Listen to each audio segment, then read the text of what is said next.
Hey everyone, and welcome to Order Up, the Final Order Cutoff show. Today we're going to be talking about all the comics on Final Order Cutoff this Monday, May 25th. And let me tell you, there are some phenomenal books to be talking about. We have an incredible pair of guests that are just filled with I don't even know how best to define it. So you're not going to want to miss out on today's show. Tune in after this opener for some incredible comics and a full treasure trove of amazing tales to be told.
Hi everyone, I'm Mathias Lewis, and I'm here to talk to you about FOC, or Final Order Cutoff.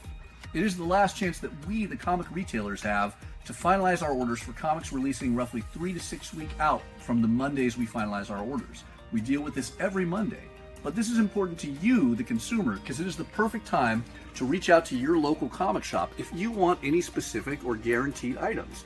If you want the Jim Lee or Dan Mora covers of Justice League Unlimited, reach out to your local comic shop and let us know.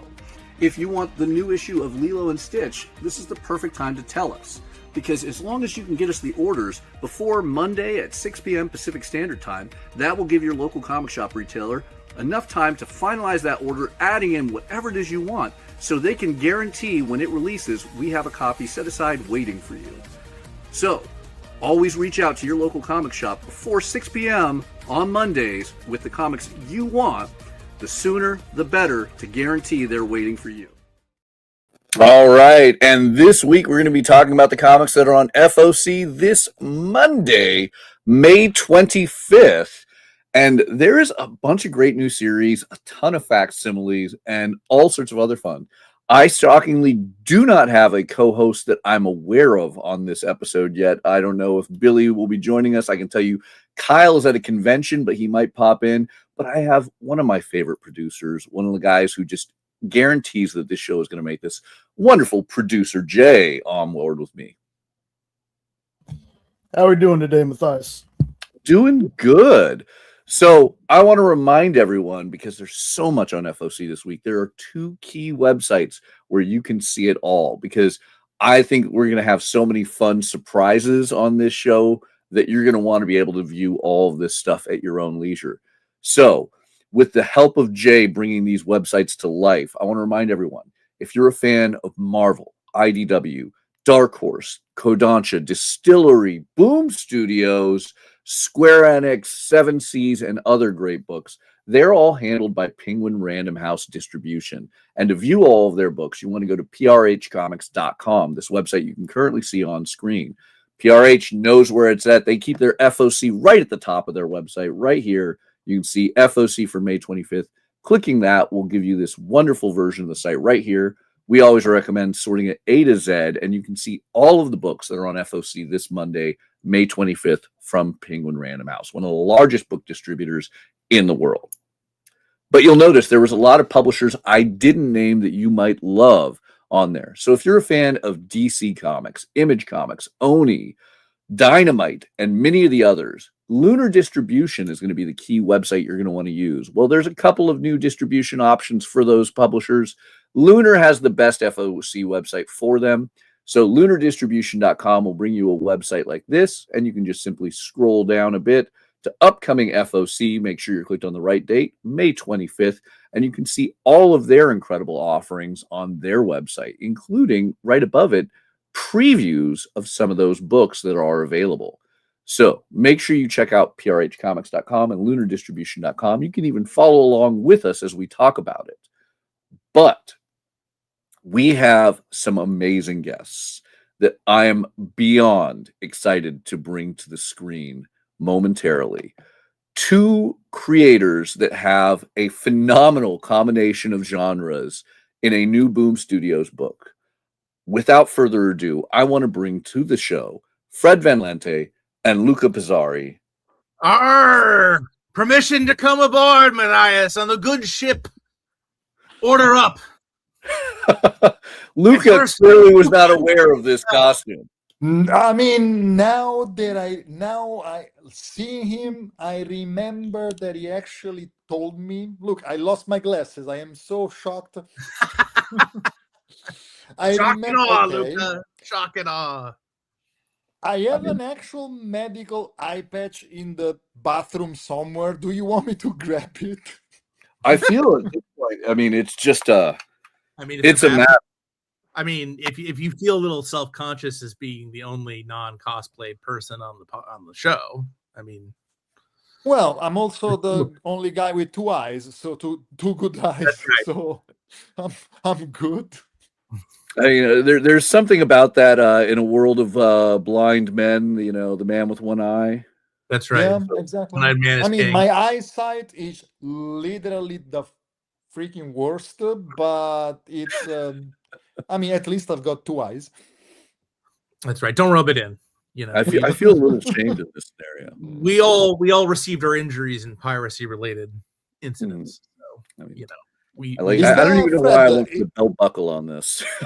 Right. Fred, was that originally part of some really crappy, like sexy Halloween pirate costume? Luca, I could lie to you, but this was $12 on Amazon. Okay. Good. I got two sets. So now my wife and I can both go as Vampyrates for Halloween this year. We're very excited.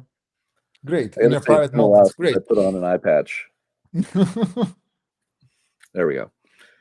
So there's a reason we're all dressed up. Or there's a reason 2/3 of us are dressed up. And I'm sure everyone in the audience is completely confused. So let's go to Luca.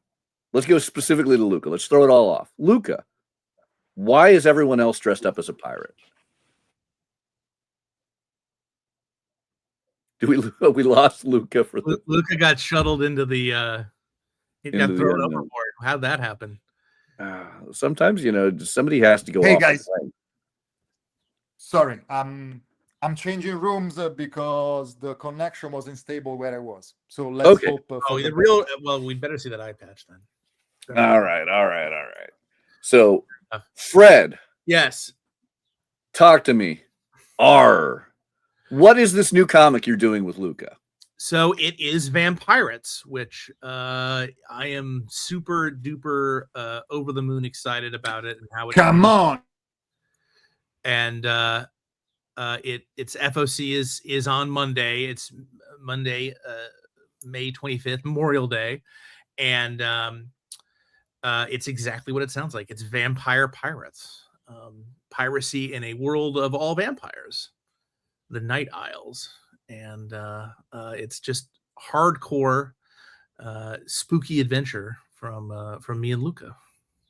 All right. So, is this a world like ours, where just there happens to be vampires that are pirates, or Luca, did you have to develop an entire new world for these vampire pirates to exist in? And we've lost Lucas. No. I had muted the mic and forgot to put it back on. But anyway, yeah, the answer to that is actually both yes and no, because yes, we needed to basically we put together this whole different world, and no, I didn't do it by myself, because actually, to my incredible, still to this day, I am amazed just how quickly Fred got back to me with a full thing. Like literally, we started like bouncing around ideas, and then we settled on the name and the kind of the setting, and then I believe like 3 days later he came back and he had the whole thing. And I mean, visually, I like to think that I'm doing my part. I'm justifying my name in there. I'm trying, but a lot of the ideas were like already in the treatment. So yeah, we to originally to answer your original question, yes, it's basically a world in which vampires are the dominant species. They are not the majority because they are still vastly outnumbered by humans, but they are, uh, like Fred likes to put it, like they are basically apex predators. So even though they are far less than humans, they're actually in charge of everything, and they use humans. And I'm using humans for lack of better words because since it's set in a different world, like I guess they're the non-vampire population, but like it's basically all aliens. It's all aliens, man, and it's they're basically using them as food. And it's important that you don't treat your food badly because otherwise you're gonna eat badly. But they don't have they don't consider them as uh, Full citizens. a population that they don't consider as equals. That it's not like a population that we share the planet with. It's like no, you're here and we eat you. And exactly. Yeah, it's a whole it's a whole thing. It's basically it's a world in which the vampires kind of got a streak of luck because by coincidence, the fantastic coincidence of writing a thing the way you want, the world has got a 1,000-year eclipse, so it's constantly night, which it's basically a way of outdoing 30 Days of Nights, the other comic. It's like, oh, you do 30 days, we'll do 1,000 years. But take that. Yes. And so, yeah, I mean, basically, it's a world in which the conditions are such that vampires can do whatever they want. Because, and also, it was important for us to set it in a different planet that is not ours, because it means that we can basically bend all the common rules associated with vampires. We can do whatever we want. It's like, do they reflect in mirrors? I don't know, probably, because this is not our world. Are they afraid of crucifixes? No, because there's no Christian religion in that world. So it was a way for us to. I don't think this world would have worked. This book would have worked as good as it is now if we decided to just set it in the past, in pirate time, in our planet. I love it. I mean, Steve Niles and Ben Temple-Smith have nothing on Fred and Luca on here. These are not vampires that hide in the shadows. Your words, not mine. Yeah. I don't want it to be. I don't want tomorrow people to say, "Oh, did you hear what Luke and Fred said?" All right. No. Obviously, you guys are both incredible creators, and you don't need to start a war because you guys are bringing brilliance on the paper. By the way, look what I found. There you go. There it is. Was in my butt. This is an actual medical eye patch back from when I had an eye infection. Just hope there's no germs in there. Is it clean? Just be careful. No, and also like I hope you guys are very happy like doing it for a laugh. Well, I had to actually go around like this for a full week in my life. No, we're okay with doing it for a laugh. Yeah. It's not a problem. Yes, thank you. The main character design is fantastic. Luca crushed it. That is Nira, who is, in the first issue, the beginning of the first issue, she is Empress of the Vampyrium, which is the government that the theocracy that controls the Night Isles. But she is overthrown during the course of the first issue and goes and stows aboard what turns out to be a pirate ship. And so she goes from Empress of the world to lowly cabin girl, essentially, and to fight her way back to pirate dominance. Okay.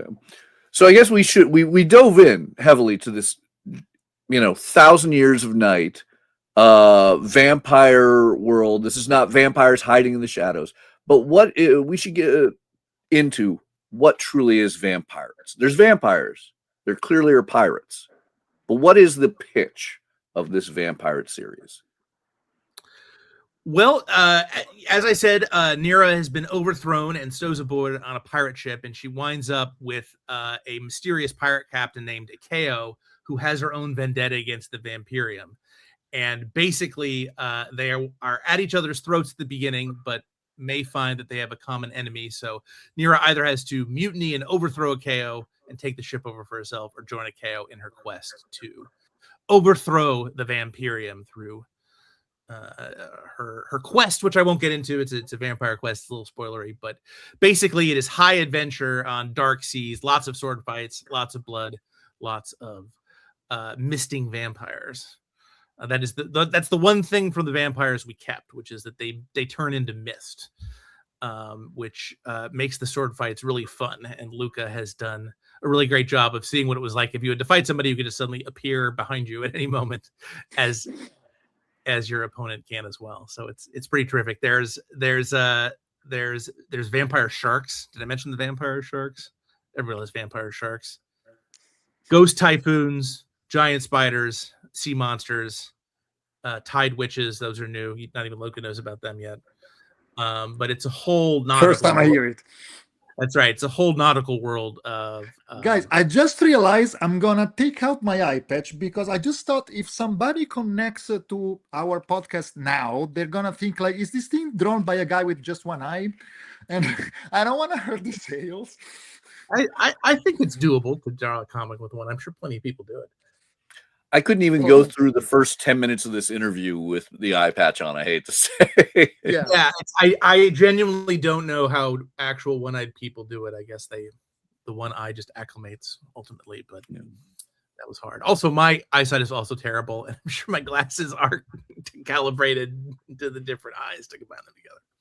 I will say at the end of this podcast, I'm going to make a donation. I will publicly say this right now, legitimately, towards something related to vision, because I have quickly learned I can't operate with appreciation. I'm with you on that one. 100%.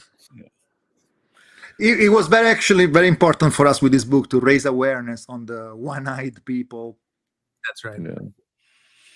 But all right, so this is an amazing sounding series because you're just combining everything I love. Any bit of horror with vampires and ghosts and all of that with pirates. We love pirates. The world loves pirates. But well, that all sounds goofy. I do want to point out this isn't a comedy series. No, this is like having read the first issue. This Despite what I'm wearing, nobody's business. This is phenomenal. So let's talk a little bit more. We have a world of vampires, an alien world of a vampire empire, 1,000 years a night, and pirates. But let's talk a little bit more. Obviously our protagonist has an adventure. Let's talk about what is this? I mean, is this a mini series? Is this a whole universe that's going to be going on? We have Luca's incredible artwork now being shown off. And a shout out to Adam Guzowski, our terrific artist, who's fantastic. At the moment, we're slated for 5 issues, but you know how it goes. If sales warrant, there's definitely more to be had. We would love to do 100 issues of Vampyrates, and that's not even an exaggeration. But there's just such a great wealth of material here, a treasure trove, if you will, copying you from earlier from the intro. And it's a lot of intrigue. There is romance. Actually, Nira has a human love interest that's very important to the plot. Again, don't want to give too much away. So she's motivated. That partly is what gets her in trouble and gets her overthrown, unfortunately. Not only what everyone is seeing eye to eye on that, on the human situation as Nira is, and she part of what they're going to end up doing is attacking the Vampyrium where it hurts, because they control the human supply, and liberating human beings from the Vampyrium may be the long-term goal of the Vampyrates. So they're not just pirates; they're also freedom fighters. Love it. I mean, again, this is a universe that I could spend 100 issues reading. I would love to have that opportunity. How did this all come together? Luca and I did a book for Marvel called Weapon X, and we enjoyed working with each other. And then we saw each other. That was before the pandemic, and then after the pandemic, we kind of hooked up. We connected again at a con, and I want to say it was Richmond, Virginia. Yes, I think it was the first time they actually met in person, I think. Yes, Even that though sounds. later we found out that we lived 5 minutes from each other, like Yeah, we lived like literally a mile five from each minutes other, walk from each other. at the time, which was weird. And so we met in person, and then we did the thing of, well, you Luca had kind of you kind of a very interesting idea of how you wanted to go about figuring out what we're going to work on together. Yeah, basically, I always say this. In retrospect, it was like never gonna work. We basically decided we knew we wanted to do something, and then it was like, so what we do? And I was like, I have a lot of ideas in my drawer. I'm sure Fred has too. Let's bounce around. I'll send you 5 or 6 of my ideas, and Fred sent me 5 or 6 of his ideas, and let's pick one. And I mean, it went exactly like you would expect it to go, because basically we decided, no, none of these. Because, of course, you're attached to your ideas, and I realized that we were kind of getting like to the point in which, why is I think this works. Why do you think it works? So we decided, you know what? Let's just go for something from scratch, something that we create instead of like picking something that we already have in the drawer. Let's go like create something from scratch together. And I was like, I mean, I knew that I am the guy that draws. He's the idea man. So I wanted to throw my weight around, and I did probably the biggest example of writing I've ever done in my career, which I told look, I have this idea for a title, Vampyrates, which I think it's a cool words. It's vampire, pirates. I am actually really shocked that it looks like nobody's ever done anything with this name that just begs you to do something with it. You go from there, you're the writer. So, like I said, Fred immediately seemed to like the idea. And then, to my absolute shock, like 3 days later, he sent me, I found in my email like a complete treatment with like characters, setting. I believe the plot still now it's basically untouched. Like you didn't change anything. It's basically that. Today, and it's basically exactly what was in the outline. Like I always say this. Like I always had a huge respect for the way that writer work, because it's very different from what I do. And working with Fred, like it's the first time that I work with a writer like so close, because usually like literally all of my career so far has been work for hire. So basically I get hired when there's already a script, and they send me the script and I draw it. And seeing to see how the sausage is made, I have like my respect for writers has just skyrocketed, because it's really fascinating to see how this man's brain work. Well, I really appreciate it, Luca. You're incredible to collaborate with as well, and I just love sort of all the big Nola touches you're doing. We are interested in many of the same things, like Hammer movies. Yeah. Is a big touchstone. A lot of Captain Kronos in this because of all the sword fighting. The video games, yeah, Dishonored specifically, and then also I saw that because it's the same kind of cyberpunk dark fantasy world, and then I saw that the day after, I just saw this yesterday, the day after Vampyrates #1 drops, Assassin's Creed 4 Black Flag gets reissued. A coincidence? I think not. I don't think so. No. I think they think rushed. They'll have a DLC with piracy or with vampires in it? I honestly don't think it's too far-fetched to think that probably Ubisoft rushed to put it out the day after. Like they couldn't put it out the day before because probably some things are already locked. But I truly believe probably the game wasn't supposed to come out this early, but they rushed to have it on the same week that we went out. That's probably why there's not vampires in it. They were rushing. They just couldn't get it all together quick enough. It's gonna be a DLC. You know how these things work, man. They fear a power, and I don't blame them, because this is I feel I've rarely been as excited about this book in a book as I am about this one, just because it has so many of like it's so many like it basically comprises all parts of my happy place.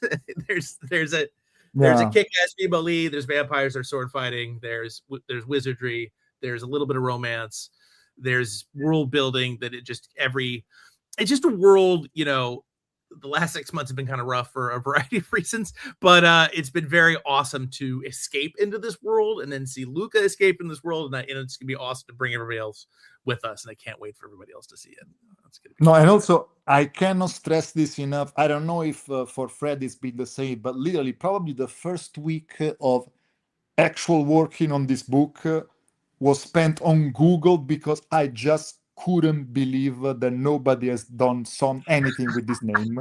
Because it was like, it's like you hear a lot of, you read a lot of interviews with musicians and they say like, I woke up and I had this melody in my head and it was like perfect. And then I found out that, oh no, it was just an old song that I heard and probably my brain played a trick on me and made me think that I wrote it. And I was like, pretty much the same thing. I was like, the word is right there, like Vampyrates. It's like, it's such a perfect word that I refuse to believe that nobody has done anything with it. And I don't want to find this out after we're like on issue 4.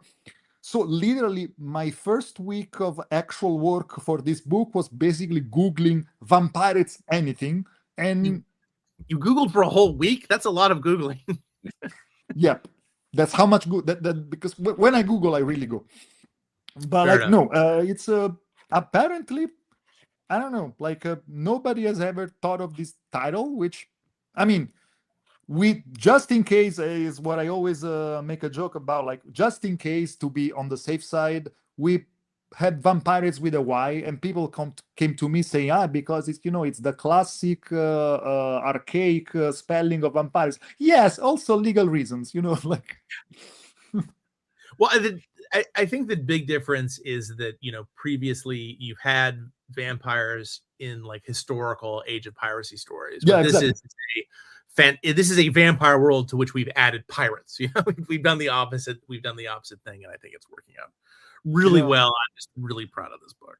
Yeah, we didn't put vampires in the Johnny Depp movie. We put Johnny Depp in a Dracula movie. Like it's the opposite. That's right. Absolutely. I gotta say, you guys nailed it with that. I mean, as somebody who just spent his entire life as vampires and pirates, like these are two of my favorite concepts. There's a reason why I was able to put together a pirate outfit 10 seconds before we went live. This is everything I never realized I wanted in life. This is every bit of like goth 1980s me, just dragged into form. And as somebody who's read the first issue, yes, you nailed it. You guys nailed it.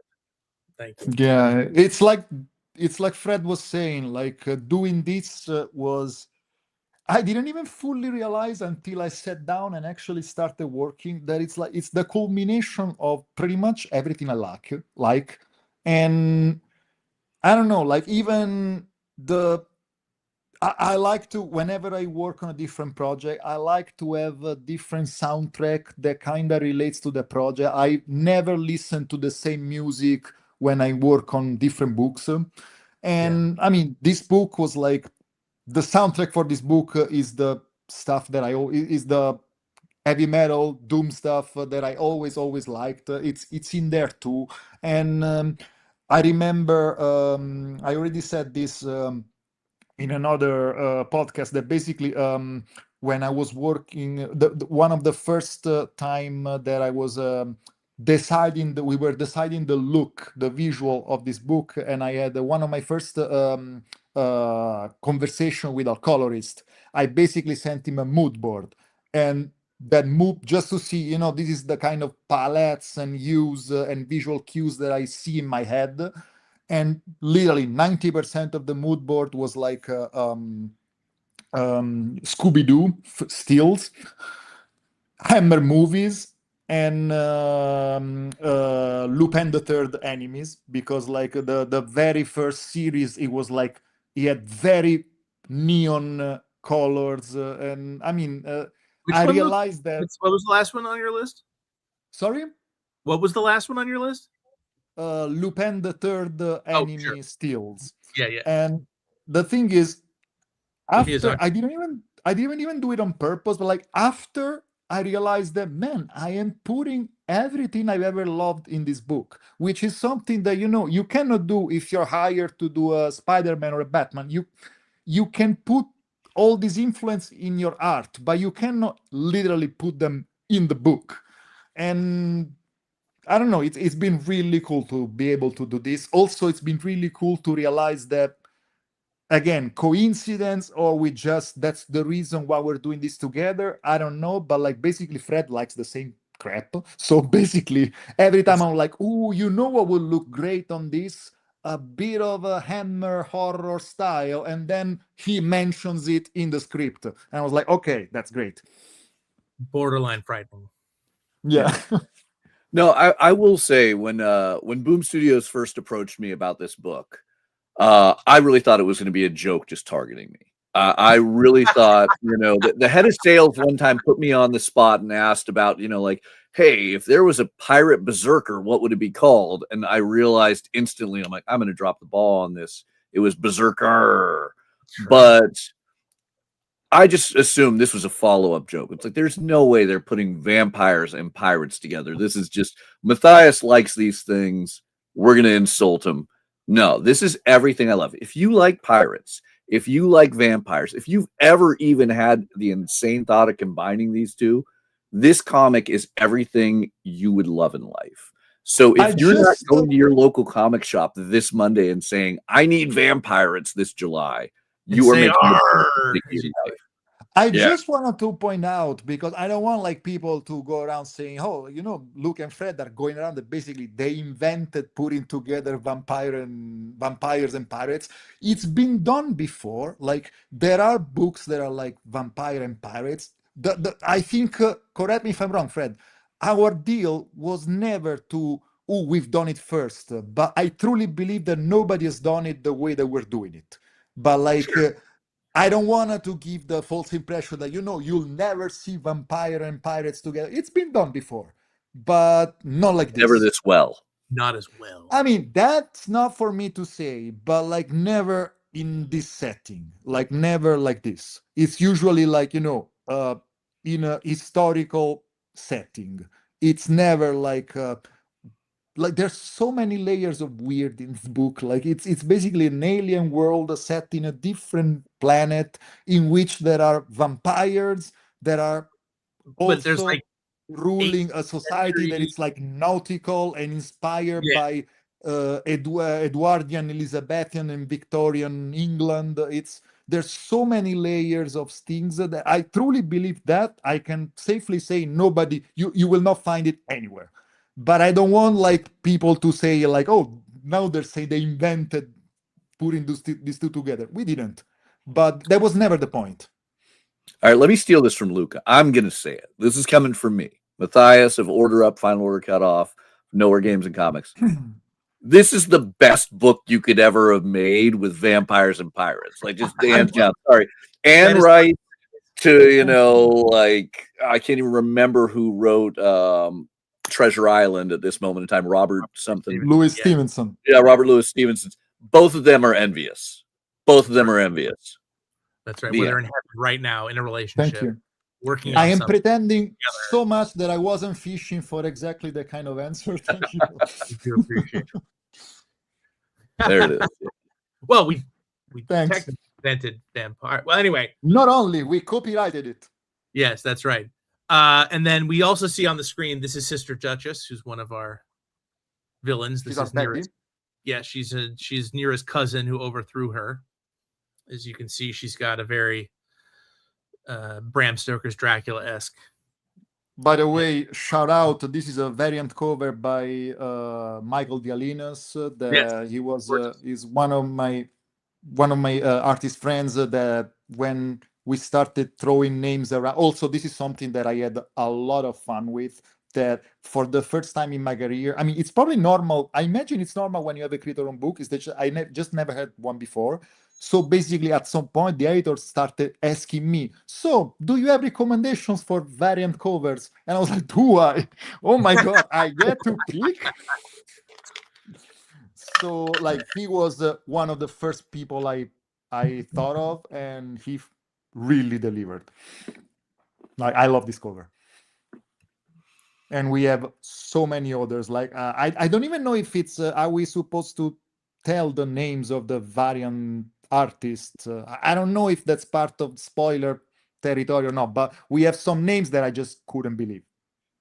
Well, Yeah. I mean, I think people have to order them by Monday, so spoiling it now is probably a good idea, at least for the first issue variant covers. Yeah, we have Tula Lotte, we have David Aha. Like, I don't know if I'm guessing I'm probably spelling it right because he's Spanish. I think it's David Aha.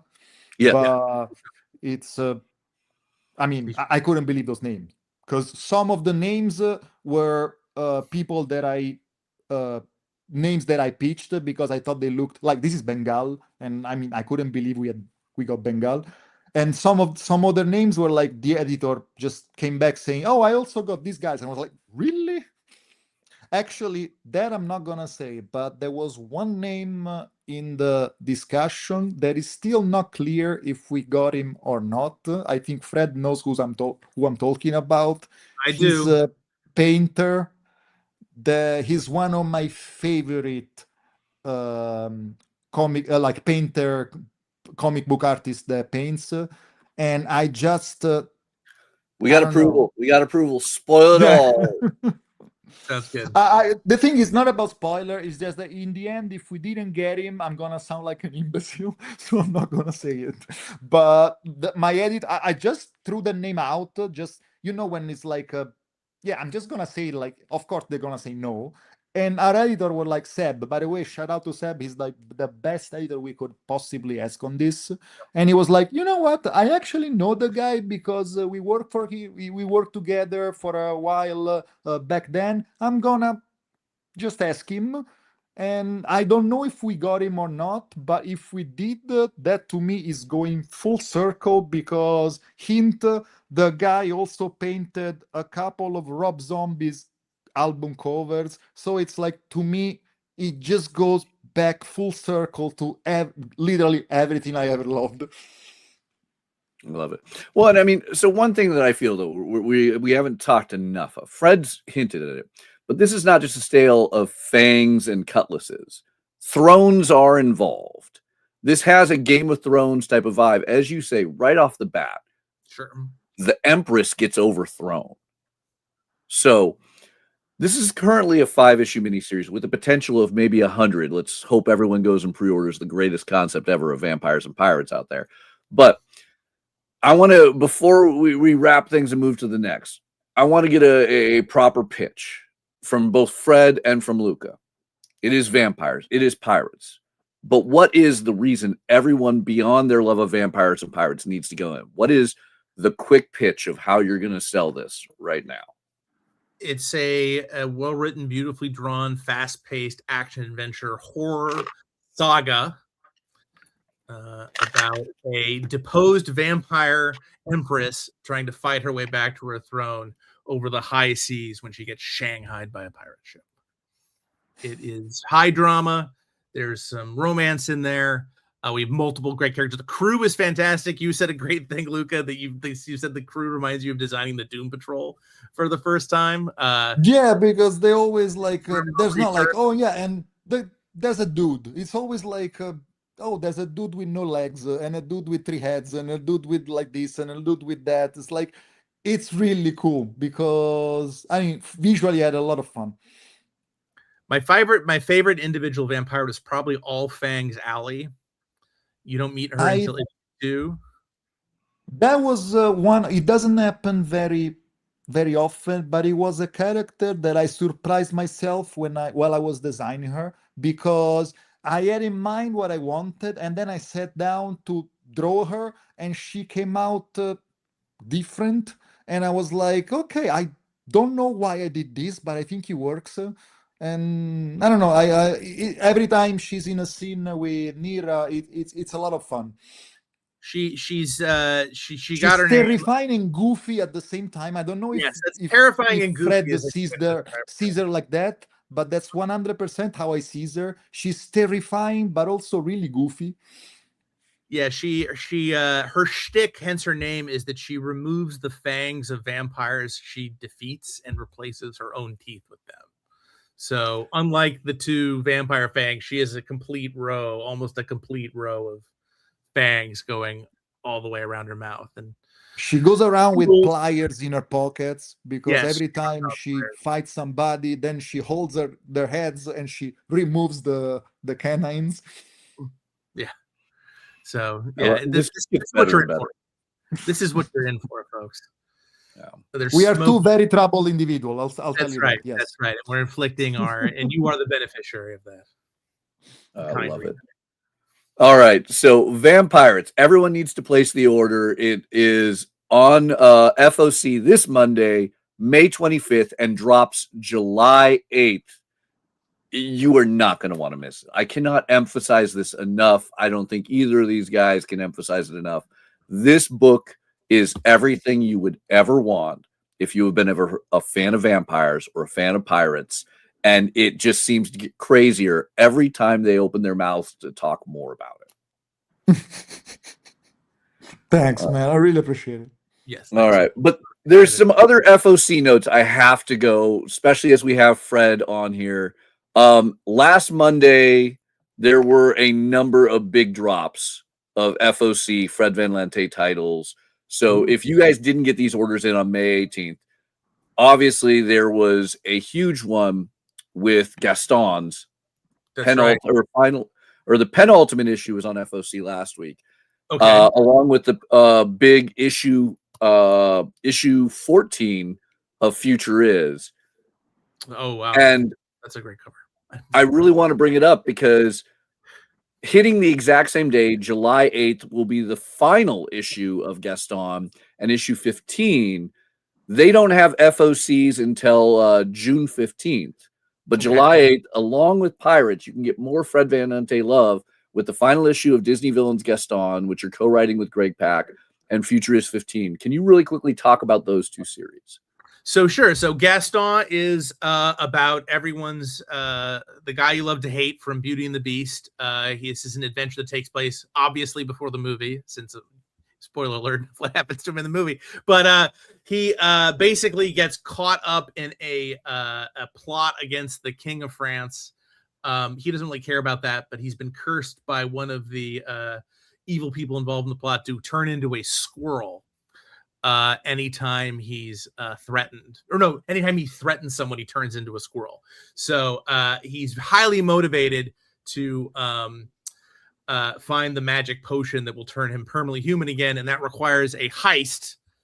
I love a good heist, you guys, even in Disney context. And Gaston and of course LeFou go into a heist in Versailles. They have to bust into the Palace of Versailles during the king's birthday. So that fifth issue, and the fourth and fifth issues are essentially a two-parter with this ridiculous heist from these criminals they recruit in Paris, and it's bonkers. I am so upset you never told me you were doing this, because I am all for it. I didn't know about this. I'm so upset it never came out. Yeah, no, our artist is fantastic. She's doing a great job. She's a fellow Italian, Luca, so she's out of a studio in Milan. Chirella is her name. She's fantastic. But yeah, pick it up. It's lots of fun. The covers are great. But yeah, it's a great. I love writing characters like Gaston because he's so just impenetrable to knowledge and just so full of himself. Like, what's great about comedy is characters who are committed to the bit, and Gaston, as he will tell you, is the greatest person ever walked the face of the earth, and he is unshakable in that self-regard. You know, we live in a world of anxiety and doubt. Gaston has neither of those things. He is just a bull in a china shop, a bull in the china shop of life. And thankfully, he lives in a world where egg prices are still affordable, so he can handle those 3 dozen eggs. That's right. In the 18th century, the egg prices were slightly lower. It's true. But it's 18th century. the future is this is a fantastic issue you're featuring. This is actually a standalone issue. Really, this should be called The Future Is because we actually go forward about 1,000 years into an AI dominated universe that Wheeler, our main character, finds himself trapped in, and there's a murder mystery, and we find out how cops work when there's only AI, we call them machine intelligences in The Future Is because in the future the term artificial intelligence is considered offensive, so now they're known as MIs. But this is sort of the weirdly bucolic world of the future, brought to you by Gary Brown is our guest artist. You recently saw him in Wolverine. He just crushed this. I just saw a bunch of the color pages yesterday. And it's gorgeous. Is the cover also him? Yes, and he clearly did the cover also. Yeah, the cover is a gorgeous, man. Yeah, so you get to spend a lot of time with these people. You see there in the bottom. That's Wheeler in the purple shades overhead. He's our main character. He's the leader of the Black Mountain freelance hacker team, and then the guys on the cycles are the two cops who are trying to find him. And I will say no more. It's pretty awesome. It's gorgeous. It looks fantastic. Always going to love the price on The Future Is that it is a 404 in itself, $4.04. That's right. So on July 8th, when Vampyrates comes out, not only can you grab Fred and Luca's masterpiece, you can also pick up the final issue of Gaston, hopefully all 5 issues of Gaston, and The Future Is. Let your retailers know when you're there for Vampyrates, you might want to grab these as well. Absolutely. Another one that we just had FOC this last Monday, so I want to bring it up again. If people missed out on the first, I want to say 6 issues of the All New Harbinger. All New Harbinger launches with a brand new storyline, Risen. Can you talk a little bit about this so people can go and get those late orders into their comic shops? So All New Harbinger is a superhero political thriller. The Harbingers are the basically the G.I. Joe, the strike force of Foundation City, which is the all superpowered city. You and I know it as Pittsburgh, but after the horrible Psyop War and the apocalypse that resulted, they're one of the only bastions of civilization left. And they are opposed by a corporation called Risen. Longtime fans will know of Project Rising Spirit, who created Bloodshot. They have mutated into Risen. And what's cool about this is it introduces into the Valiant Beyond universe one of my favorite Valiant properties, which is Hardcore. Who are characters who get superpowers beamed into their heads from a satellite from space, and so they change superpowers, like you and I change, I don't know, what's a good analogy? iPhone apps. Like I change hats. How's that? See, new superpower. Except there's they're in there for one reason. And it looks like Archer, leader of the Harbingers, has been, the government's turned on him, but he's actually trying to infiltrate Risen as a double agent. However, it's even more complicated than that because he's a triple agent for reasons you will see when you pick up the issue. So if you like your political thrillers combined with people who can set your hair on fire, then this book is for you. I love it. Oh, and I love that you just can't get rid of Archer. You got to keep him around. That's right. That was the head of Alien. Mathias is a huge Archer fan, so that was one of his check boxes for All New Harbingers. Archer had to lead the team, and I was like, I like Archer. I can do that. Mathias has good taste. He has a decent name too. Good name, good taste. Yeah. Absolutely. All right. So one last thing while I have you, Fred, when we're talking FOCs, I wish we could be talking more Vampyrates, but we'll get the FOCs for issue 2 soon, Ultimate Oz universe. Yes. So you are taking over on volume 2 after Cullen Bunn's big launch. Yep. You still got the incredible Mike Deodato Jr. on artwork, and you have co-writer in the way of Larry King. Yes. We talk about Ultimate Oz and Into the Outer Lands. So Into the Outer Lands is basically, as you can see from the cover there, the fantastic, I believe that's Patricia Martin, who is a genius. I love this cover. So you have, it's 2 stories essentially that end up maybe merging. On the one hand, Dorothy, even though she came back to Kansas at the end of Wizard of Oz, her uncle Henry came into an inheritance, which requires them to sail to Scotland. But on the way, she falls into the overboard and into a whirlpool with a hen named Belina. And they wind up back in Oz. And Belina can talk all of a sudden, and she's very confused. And she winds up falling into the clutches of Princess Langwidere, who rules Ev, which is one of the outer lands mentioned in the title. If you've seen the Disney movie Return to Oz from the 80s, some of this may sound familiar to you. This both books. This is I believe this is The Wonderful Land of Oz we're adapting. I do not remember off the top of my head. It's also combined with Ozma of Oz, because Ozma, in the meantime, has been sent to Ev by Glinda to investigate the mysterious disappearance of the royal family of Ev, of whom Langwidere is now the head of. If you've seen Return to Oz, anyone know? Okay, those of you who get the head jokes. And Ozma brings with her Tin Man, Scarecrow, Hungry Tiger, Lion, all your friends. We introduce Ambi Ambi, who is my favorite Oz character by far for the first time in this book, Private Ambi Ambi. And Dorothy picks up TikTok, the Clockman, Belina, I already mentioned, Shaggy Man, and they all go off on this adventure to Ev. And trying to uncover, I should say, for the first time here, we reveal the hint of who the big overarching villain of the Ultimate Oz universe is. Gets dropped in this book. And what's cool is Mike just turned in, he's already halfway through book 3. So we are chugging through Oz. It's lots of fun. Love it. Are you going to be doing volume 3? Yep. As far as I know, I'm doing all the remainder of the books. Why, have you heard something? Oh, I mean, I'm excited, so this book doesn't actually drop until August 26th. It's an original graphic novel, much like the first volume was. It FOC's June 22nd. And a really cool fact, if you're a big fan of musical theater, Neil Patrick Harris does the introduction on this. He does. Yeah, cool. I mean, it's been a pretty amazing. The first one, and Neil did the second. I appreciate it. Now I'm really curious who you're going to get to have the intro for the third. That's right. Me too, actually, now that you mention it. Yeah.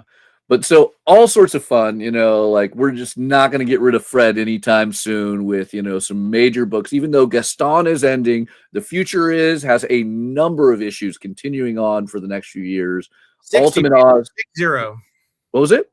60. 60. Oh, man, you got 45 left. I know. How deep are you ridden on that? 21. 21. Wow. You were just keeping ahead. So you've got Ultimate Oz for multiple graphic novels. And then hopefully we have at least 99 issues of Vampyrates to follow. I hope Luca can keep up with that art schedule. At least. We're going to train Lucas Baby to draw Vampyrates if he falls at some point during the course of our 100-issue run. I like it. Well, I mean, just get him a little bit of a bite. That'll keep the eternity. That's right. We'll work on this. They got vampire bites down where he lives. Maybe you can whip up some kind of, some kind of serum. Go more. It's Morby time for Luca, I think, is what I'm trying to say. All right. So let's wrap it all up really quick with one last pitch of Vampyrates coming from Luca. Yeah, basically, for me, the key word there is pulp, because it's a horror movie. It's to some extent like a drama, like you said, it's very reminiscent of Game of Thrones as political intrigue. But to me at least, it's all filtered through the eye of pulp.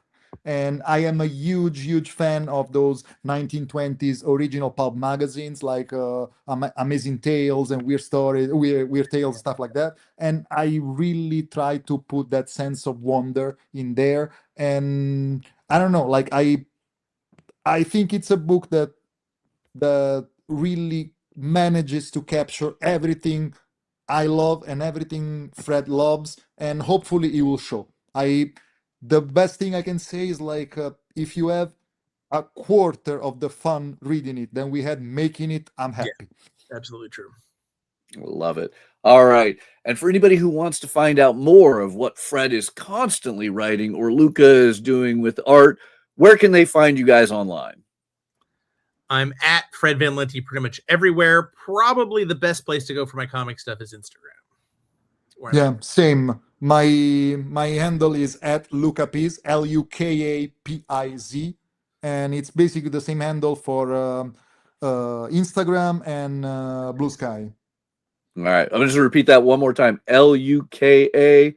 PIZ. Yes. I like it. All right. So follow Fred and Luca. Make sure you get your orders in because you are not going to want to miss Vampyrates. I can tell you, I cannot wait to read issue 2. I can't wait to have issue 1 in my hands. Absolutely. Thank you, Mathias. All right. Thank you guys for joining us. Bye. Thanks. All right, guys, we have a lot of books and only an hour to go through. So reminding you all, prhcomics.com, lunardistribution.com. Make sure you get your orders in for all of the incredible comics that we're about to talk about before Monday, May 25th. Let's dive into PRH. What do you think, Jay? Let's do it. And I got to say real fast, more hardcores is never a bad thing. I love that group. I cannot wait to see more of them. I love it. All right. So I mentioned at the start of the show, we have a ton of facsimiles on FOC this week. And we're going to start off with a new printing of Amazing Spider-Man 129, the infamous first appearance of Punisher, hot off of his Punisher TV special on Disney Plus before he appears in the Amazing Spider-Man movie. And in the great memoriam of the legendary writer Gary Conway, who just passed away, unfortunately. This is a great facsimile to have because not everyone can afford to go out and grab this. This is the moment, though, where I have to say something. Why are we still doing facsimiles? I'm not saying we don't all want these stories. I just think that this is the moment where reprints is the better term because this was a yellow cover. As you can see, there is a yellow cover available, but sometimes I like these variations. A blue cover, an alternate art piece by a different creator. Sometimes these are the things that just make it a little bit more enjoyable. And for somebody who does happen to have the original, like myself, it is cool to have a variation. So the biggest thing I can stress to all of you wonderful publishers who happen to watch, drop the facsimile word. Look, sometimes those ads are cool to see reprinted, but realistically, just give us a reprint. Give us some fun variation, foil, color, alternate covers. We still want that incredible story so everyone can read things like the first appearance of Punisher, but just reprint it with some variation so we can buy it another time when you're doing new printings, I got to point out, of the facsimile. Then we have a ton of facsimiles, like I said. Look, Steve Ditko, Stan Lee on Amazing Spider-Man 14. There are countless ones that we'll be talking about. So let's talk about something new in the way of Avatar, The Last Airbender, and The Legend of Korra. It's Avatar Legends, and we're going to get to see all of the avatars. Not just Aang, not just Korra, but we're going to see Kyoshi and others in this awesome book that gets a ton of great short stories about the various avatars in their avatar state. Fun way, easy $14 book from Dark Horse, and a great one to get you all ready for this summer's big new film. Next up, brand new Dark Horse book, The Beast of Borikin. It's Julio Anta and Daniel Irizarry. It is big kaiju style tale. It is fun because it's not an American focused story, so you get to see the rest of the world in this as we dive into Puerto Rico and get all sorts of fun. I mean, when do you get kaiju in South America? I really feel it doesn't happen enough. So fun new miniseries coming out from Dark Horse. Take a look. One I have to bring up because even though it's not a number one, we don't have number one in stores yet. So this is one of those moments where it is very important for you guys, the viewers, to reach out to your local comic shop and let them know you want. But Dr. Doom is back. One World Under Doom didn't stop him. Now we have Doom Quest, a crazy new 10-issue miniseries that is coming out from Ryan North, the man who is currently bringing us Fantastic Four month after month. And this is going to be an out there tale and an exciting piece for those of you who are waiting for the new Avengers Doom film. I'm excited about this, but again, as a retailer, it's sometimes hard to know. Are you guys excited about this? Everyone has an order in for issue number 1, but will you stick around for issue number 2? And when we have to finalize our orders for issue number 2 before number 1 hits, it is important to have that data. So if you're in for Doom Quest, one of these brilliant covers, of which there are amazing ones. You're excited about the 616 blind bags that they're offering with Doom Quest #1 black and white editions. Please let us know. Reach out to your local comic shop. Let them know you need Doom Quest. You want to go in. You want a specific cover.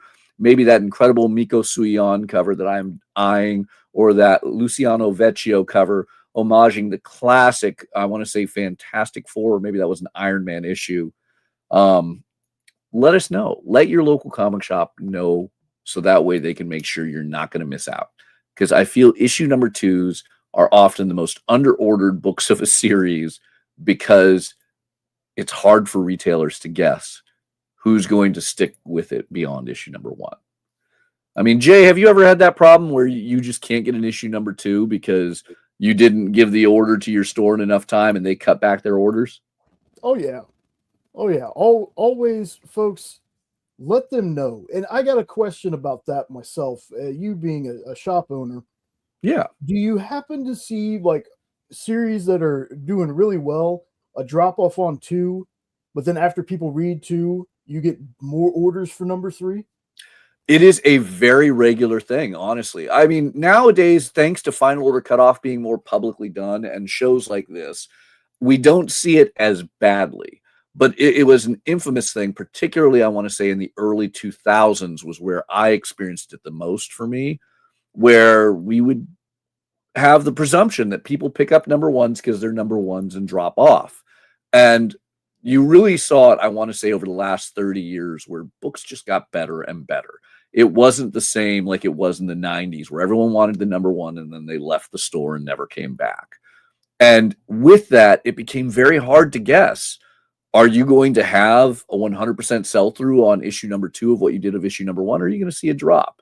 And I mean, we're also in an era where there's crazy things with second printings and all that of very popular books and a lot of attention thanks to social media, where books like Dork have a greater sales number for issue #2 than they did for issue #1. So yes, it is definitely a thing where you want to communicate with your shop, because I regularly see issue 3 orders at a higher pre-order request than issue #2.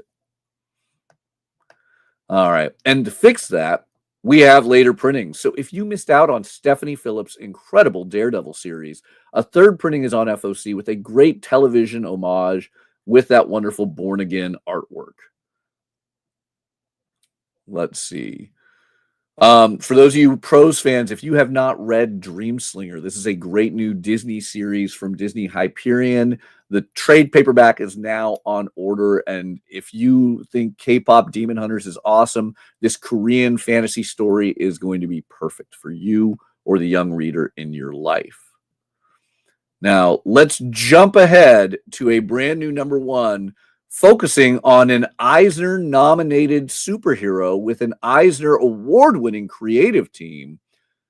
Jeff the Landshark is back with a brand new miniseries called Jeff the Landshark Superstar.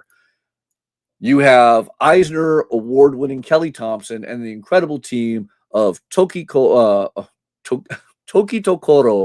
as well as covers by the Eisner Award-winning Gurihiru. I am so excited to have Jeff the Landshark back. And it looks like he has a brand new octopus friend that will be making a first appearance in this book. Whether you love him from West Coast Avengers to Marvel Rivals, Jeff is just one of the best. I even feel Jay has an admiration to Jeff. No? You know, I've never actually read a Jeff the Landshark comic, but I am a sucker for animal characters anyway. And it's so shocking how popular this character has gotten to me.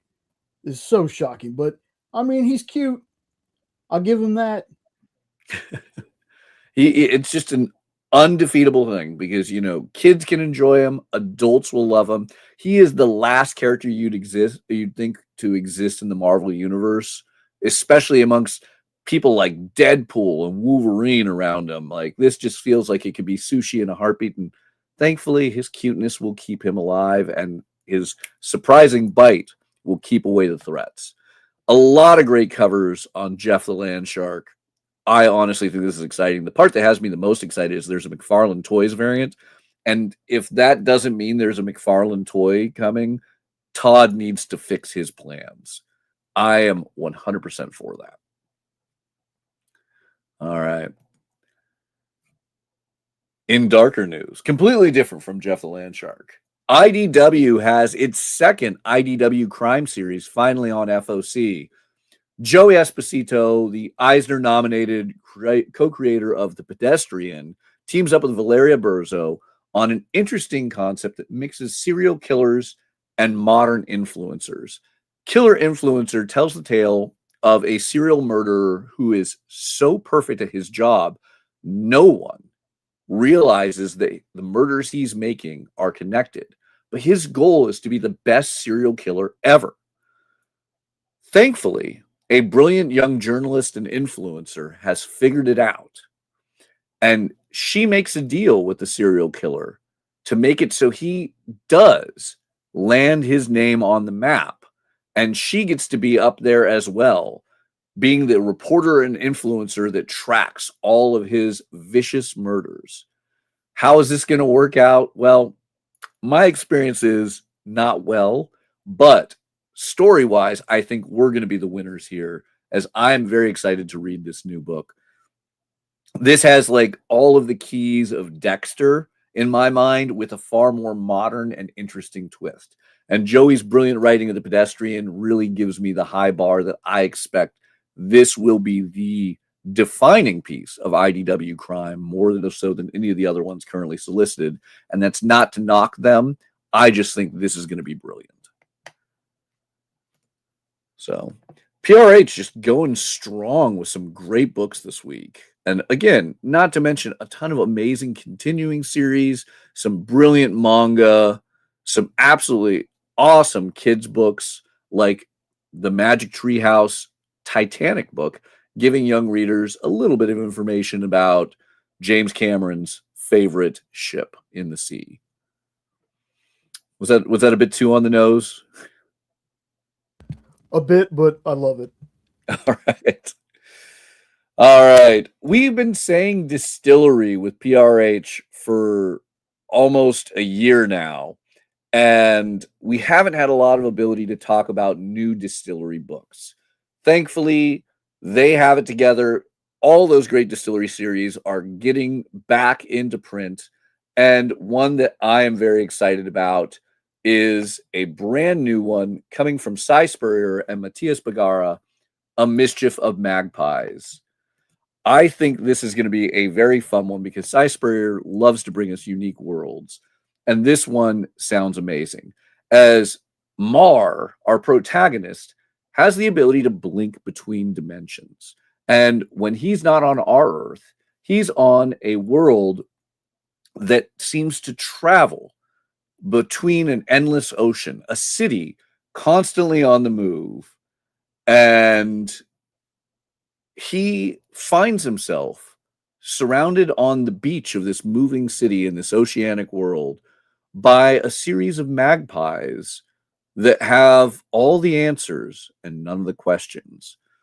A brand new series in that Prestige Plus magazine size format with stunning art by Bagara. There are some absolutely brilliant covers by top artists on there. I'm very intrigued by this. And, I'm sure Cy is going to bring us into a fun world. But I think we have another guest. I am not certain on that. Jay, is our other guest here yet, or not just yet. Okay, well let us know, and I'll talk about some other amazing items on FOC until our surprise mystery guest comes on board. Again, a lot of great continuing series, and then a lot of wonderful manga, because it gives me the opportunity to read these lengthy titles like My Girlfriend Cheated on Me and Now My Flirty Underclassman Won't Leave Me Alone, Volume 2, the light novel. I will never truly understand the light novel length, paragraph long titles that exist in Japan, but I love reading them. And if you want to discover more about them, I cannot suggest PRH enough, with great publishers like Seven Seas, Airship, Love, Tokyo Pop, Kodansha, Square Enix, and more that are hosted by Penguin Random House. So make sure you take a look, because that's the wonderful thing. Even if your comic shop doesn't have a manga section yet, they can gain access to these wonderful items through PRH, so you can discover what's going on in Japan, Korea, China, and other wonderful countries that produce some amazing and unique pieces of sequential art. Meanwhile, Boom Studios is bringing one of the hottest artists currently in comics, Dan Mora, into the pages of a brand new art book. And that art book features a series of Sentai colors like no other. The Power Rangers art of Dan Mora is a new $30 hardcover that, look, I have to get. Dan Mora's artwork, whether it's at DC or Boom, is always brilliant, but his Power Rangers art always catches my attention. I want to say it was at Boom Studios where I first discovered Dan Mora, so this one has me at particularly close to heart. And I grew up with the classic Power Rangers. I'm certain Jay did too. Like, am I wrong in that prediction? I'm wrong in guessing he was nearby the mic, but Power Rangers, if you were ever a kid in the 90s through the 2000s, you have a love of the Power Rangers. And if you're a modern comic fan, you likely have a love of Dan Mora. So this combination is unbelievable. And in a day and age where we expect most art books to really start at $50 and go on up, a $30 art book from Boom, absolute perfection. So a must-have for all Power Ranger fans and Dan Mora fans. All right. My phone was blowing up a little bit, Matthias. I'm sorry. What did you ask me? So Power Ranger fan, right? I mean, you know, I watched it until they got to Lord Zed. But yeah, I was a fan of the original series as a kid. I can still watch it to this day. As far as the comics go, I need to give some more shot. I think Power Rangers Unlimited by Frank Gogol was the only one I've read that I really connected with, but I need to go back and read some more. But Power Rangers, I mean, just nostalgic part of my heart it has. So absolutely. And like, again, you can't go wrong with an art book by Dan Mora. All right. So another legend in the world of comics, Jeff Darrow, returns with his classic Shaolin Cowboy in one of the greatest and timeliest of puns, staying AI live. Yes, staying alive with a little bit of an AI twist. Our Shaolin Cowboy is back to fight the future in a dark dystopian world with Jeff Darrow's incomparably brilliant and fine detailed artwork. And as if that wasn't enough, some of the variants on this are insane. With Ryan Ottley of Invincible and David Mack of Kabuki and every cover you've ever loved doing variants. There's even some rare retailer incentive variants, some ratio variants by Daniel Warren Johnson and Peach Momoko. Now, in the case of the Daniel Warren Johnson and Peach Momoko, you're definitely going to want to talk to your comic shop, because not every shop will be getting them. And if they do get them, they might be a little pricey. But reach out to your local comic shop. Let them know if you either obviously need Jeff Darrow's Shaolin Cowboy, or you want to try it out because those new Ryan Ottley and David Mack covers drew your attention. And definitely, if you want to collect the big deal, I can tell you right now, I think that's going to be the book that is way, way, way, way above cover price in the way of the Daniel Warren Johnson and Peach Momoko. I would be shocked if those two don't clear $50 within 2 or 3 weeks of release. Those are big name artists on an awesome book that unfortunately is far too underordered. And this is why I'm here to tell you, take your time and give Shaolin Cowboy a shot. yeah, I read an issue of this a while back. And my first thought was, what the hell am I reading? But in the best way possible. In the best way possible. Super fun book.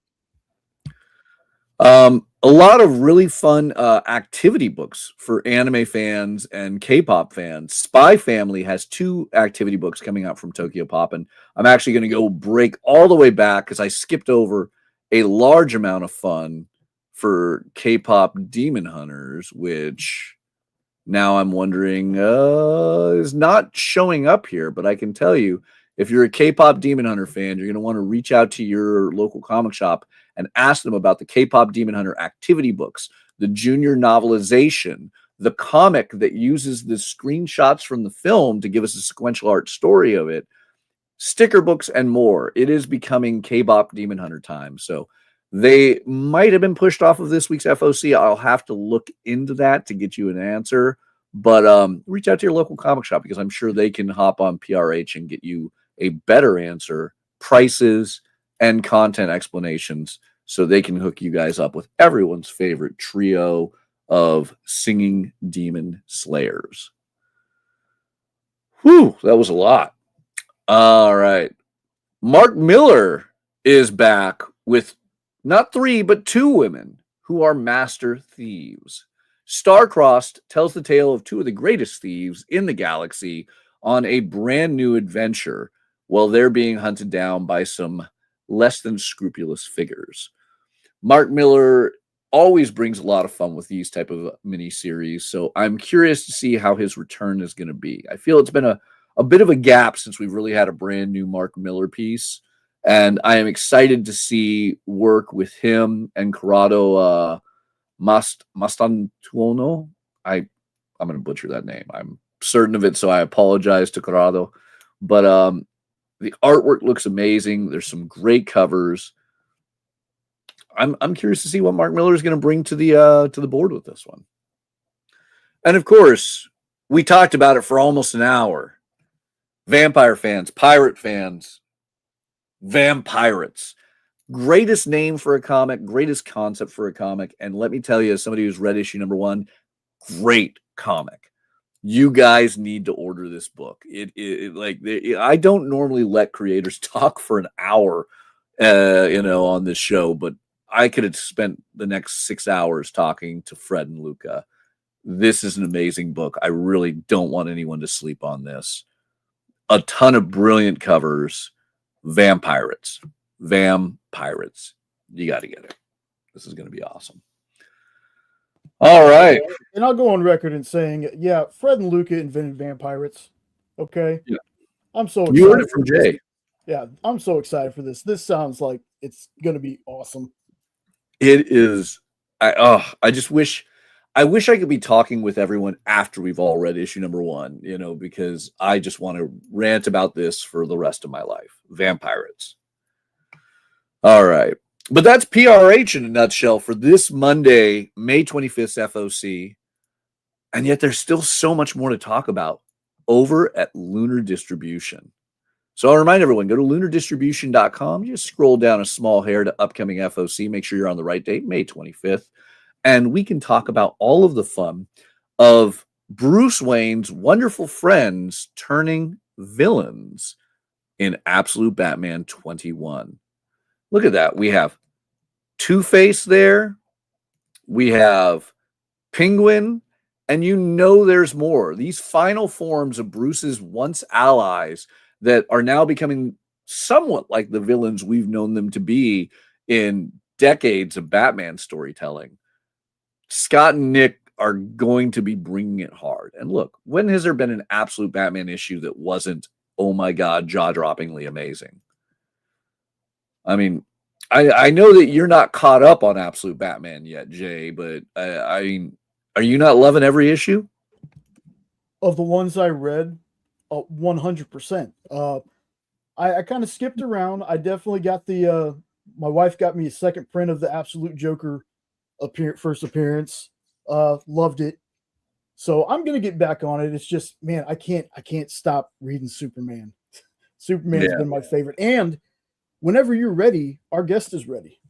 Okay, well, let's bring on one of the people who defined early 2000s comics for me with his incomparable art in Identity Crisis, Rags Morales. I like that he's titled as Kyle right now, but yes, Rags Morales. How you doing, Rags? Yeah, I'm not Kyle, but I'm pretty good. How you doing? I'm doing good. So, Rags, where are you right now? You seem to be at a convention. We are in Traverse City, capital.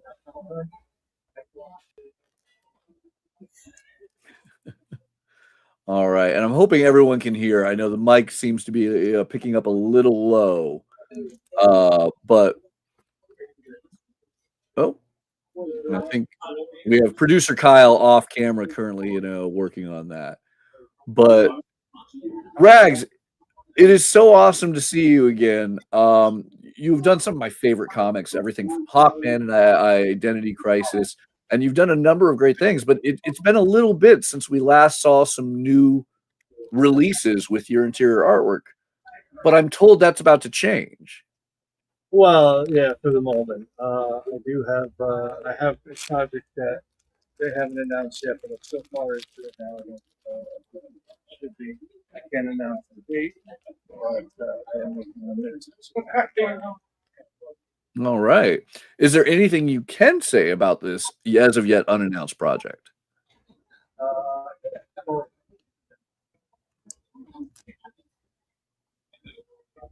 19 pages left to go. I can't really tell you other than that. But it is your typical Mike Barron story, and it's going to be, as the title suggests, it's the theme. Well, that's exciting. Mike Barron and Rags Morales. Do we know, is this something that's going to see its way into local comic shops or traditional distribution, or is this going to be a crowdfunded item?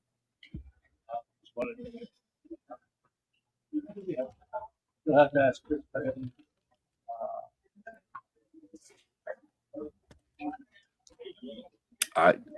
I apologize, Rags. We are losing you on audio. I don't think we heard any of that. Can you hear me better? Yes, I can hear you, Kyle. Okay, we're going to switch. I'll tell you what, I'm going to get rid of the quiet here. And how's this? Is this good? Yep, that sounds good. Okay. Yeah, sorry about that. So it's called Nexus Redemption. That's the theme of it. It's a 72-page story. I can't tell you when it's coming out, but I can tell you that I'm about 19 pages outside of finishing it. That sounds awesome. And then do we know how it's going to reach the general public? That I can't tell you. Like I said, you didn't hear me, but I'm just one of the Indians, man. I'm not the chief. Okay. Well, I am excited to get back to some new Rags pages. What else are you doing right now? I mean, I assume, a little bit of convention travel? Doing a lot of convention work. My agent Heather Miles and I have got a few things in the works. A website, something that I have desperately needed for some time. We'll also be doing podcasts and an announcement sometime toward the end of this summer, perhaps in September, about just generally what's going on with me and us actually. Because she is my business partner. We have some things we'd like to produce ourselves, some stories, and we're writing one together now currently, and she has a couple in the can for herself as well as I. So right now it's just kind of trying to figure out where we're going, how to get our feet underneath ourselves, and go into areas of social media that I'm really not well known for. So we'll see what's going on. Hopefully it'll work out. That sounds exciting. Well, in the meantime, is there any place that people who want to track you down and become aware of these things when they're announced can find you online? Absolutely. For the old heads, you can go to Facebook. I have Rags Morales art page. I have an IG, that's Rags and hashtags. And again, until we get the website up, you won't be able to get me in website form, sort of, until we can get the website up. And then you'd have to go to my Tumblr. That's ragsagainstthemachine.net. I love it. I love that you're holding on to Tumblr. That's great. Somebody has to. Awesome. Well, before we let you go, for anybody who's out there at the convention, if you can remind them, because now we got the mic up and running, what convention you at and where can they find you at the convention? Okay, I'm at Cherry Capital Comic Con. That's in Traverse City, Michigan. And we're at booth 291 against the wall next to Ted DiBiase, the $1 million the $1 million wrestler. And couple of stones away from Gene Ha. Awesome. That's good company to be around too. I don't know how I got there, but there I am. Well, it is so great to hear from you again, Rags, and thank you so much for coming on. I am looking forward to this project with Mike Barron as soon as it can be announced and properly talked about. And yeah, we'll look forward to that website. Awesome, man. Thank you for having me. Thank you so much, Rags. Right on. All right. That was a fun twist. I don't think I've talked to Rags in almost 20 years. So we had to thank producer Kyle, who's live at a convention at Cherry Capital Comic-Con, for pulling that off. And you gotta love the dedication that he is at a convention on a show floor, and he's still popping in here to try and steal Jay's job from me. It's okay. It's okay. All right. Well, it gave Jay a moment because I know that Jay did read a brand new comic that came out this week.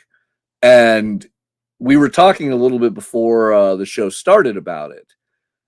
Now, with a second printing on FOC this week, Jay, do you want to talk about Absolute Green Arrow?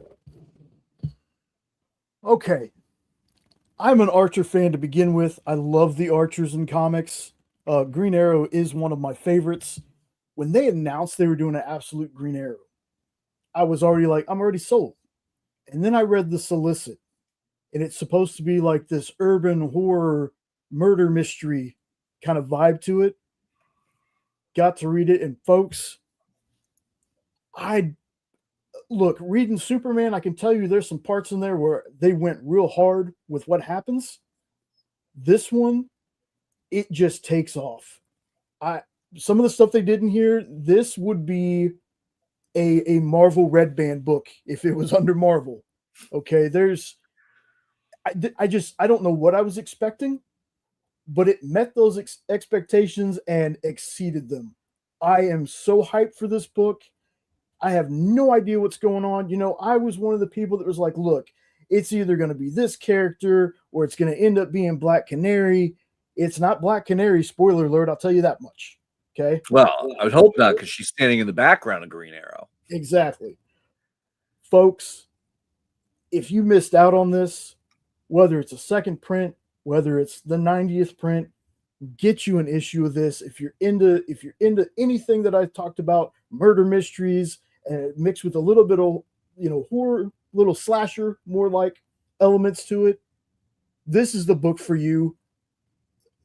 DC has this Absolute, they have this Next Level, and that couldn't be more appropriate titles for books if I've ever heard them, because everything has been absolutely crushing it and just next level in terms of storytelling. This book, folks, this also, if I remember correctly, and I think Mathias can correct me, outsold Absolute Batman in pre-orders. I believe it outsold the first printing of Absolute Batman in pre-orders, which is amazing, because I thought I ordered a ridiculous amount for a book featuring Green Arrow. And look, I'm a Green Arrow fan, but I thought I ordered a ridiculous amount, and I believe I've sold out. I want to point out, for any fans who still want first printings, the foil covers of Absolute Green Arrow #1 hit next Wednesday. They hit the 27th. So you might still have a chance if your store has sold out of all the traditional covers. But second printing is on the way, and issue #2 as well, featuring new Archers. So first appearances. Yeah, this is definitely Jay's pick of the week. I put my stamp of approval on this book. All right. So Jay, I got to ask really quick. Mm-hmm. If you had to choose one cover for issue #2 of Absolute Green Arrow, which one's it going to be? Oh man, that is a tough one. I'm fighting it on my own. I don't know. Usually I'm a logo cover or an A cover person, but I gotta say I'm really digging that B cover and that Riley Rossmo cover. Yeah, that's where I think I'm fighting between is Rosmo and Perel. So this is a great book. And Pornsack, the writer of it, Eisner Award-winning writer, just doing a brilliant job. But like everything about this, the art's good, the covers are brilliant, the writing's amazing. So yeah, absolute Green Arrow. People lose limbs, folks. I'll tell you that much. All right. Adventure Time continues on with Nick Wynn both writing and drawing. And of course, anytime there's a Marceline cover, I'm 100% in. So all sorts of fun there that I got to point out. A lot of great continuing series, as always. So make sure you check out Lunar Distribution. Grab those. There's a ton of wonderful DC Supergirl movie-themed covers. Look at the beautiful Dan Mora one right there. But all sorts of fun. Speaking of great covers, look, it may not have made the top 10, but Batwoman #4 might have the best covers of the week. Every one of those covers, whether it's Danny, Gerald Perel, David Tulaski, Stepan Sedgwick, Mark Spears, Betsy Cola, like, I don't know what the editor at Batwoman is doing, but they are definitely just in possession of one of the greatest little black books of cover artists they could have. So definite fun to be had there. But that seems to be a theme of DC. I used to think of Marvel as the variant cover book publisher. They would always have some amazing covers. DC is just really coming in strong with the unbelievable storytelling in the Absolute books, the stunning covers across the board in the DC universe, some amazing Dark Tales and Vertigo, these brilliant $10 edition compact editions. Because look, if you haven't read Scott Snyder and Greg Capullo's Dark Knight's Metal, you got to read that. And at $10, there's no reason not to have the first introduction of the Batman Who Laughs. So DC kicking butt. For those of you guys who missed out on DCKO, all the tie-ins in trade paperback on FOC this week. The hardcover and trade paperback of the main event was on FOC last week. You can still reach out to your local comic shop to order it. And if you guys are getting ready for the Supergirl movie that comes out this summer, Supergirl Woman of Tomorrow, there is a $10 compact edition of the trade. There is a beautiful $30 deluxe hardcover edition. And now there is the work in progress oversized edition, which is going to have an 11x17 original art sized adaptation of issue #1 with all of Bilquis Everly's unbelievable pencil artwork. And while I don't often go for those Treasury Edition comics, I love the artist edition hardcovers, as you can see behind me. This is going to be one I have to get because Bilquis's artwork on this series was phenomenal. And this will give you that first appearance of Krem of the Yellow Hills and the entire plot and storyline that it will set up perhaps one of the hottest movies of this summer. So I also want to point out a great steal, $15 for a bunch of facsimiles of original artwork. Speaking of hot covers, I have to put it on everyone's radar. Well, it didn't make the top 10. The Jeffrey Ty and Jim Lee covers of Dead Samurai 8 likely to be a big aftermarket grab on this one. John Dolmayan's Dead Samurai story has been a great tale, but the covers he's been putting out have just been blowing up on the aftermarket. He has got a great selection of artists as well in that little black book of cover artists, and I'm digging it. I think it's going to be worth paying attention to. Whew, a lot of books on FOC this week. A lot of great continuing series. Another facsimile. We had the first appearance of Punisher over at PRH. We had the first appearance of Batgirl at Lunar, as Detective Comics 359 gets a facsimile edition. Once again, I just wish we would drop the facsimile concept and just do it as a reprint. Give me a variation of the cover, like these wonderful blank covers and foils. They're clearly already listening to a degree and just not understanding the definition of facsimile. But this would be one of those ones where I would love a Detective Comics 359 with a top cover artist. Clearly DC knows a few, redrawing that infamous Carmine Infantino piece. You know, just this is where like the reprint would be fun. I don't know. I'm curious, Jay, am I alone in this thought process? Do you like it as facsimiles, or would you like some variation with a reprint of the book? You know, I could go either way on it, to be honest with you. It's reprints, facsimiles, true believer copies, stuff like that. For some of us, that's the only way we're going to own these books. So You know, I'll take my 5 reprints of Action Comics #1 or my True Believers New Mutants 98 over not having the comic at all.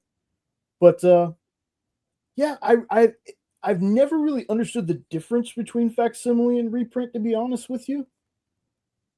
I mean, for you personally, is it just because the facsimile is like a direct, like they don't do anything different with it? What's the reasoning?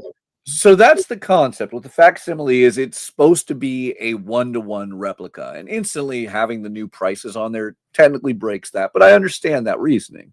But it should just simply be the exact same.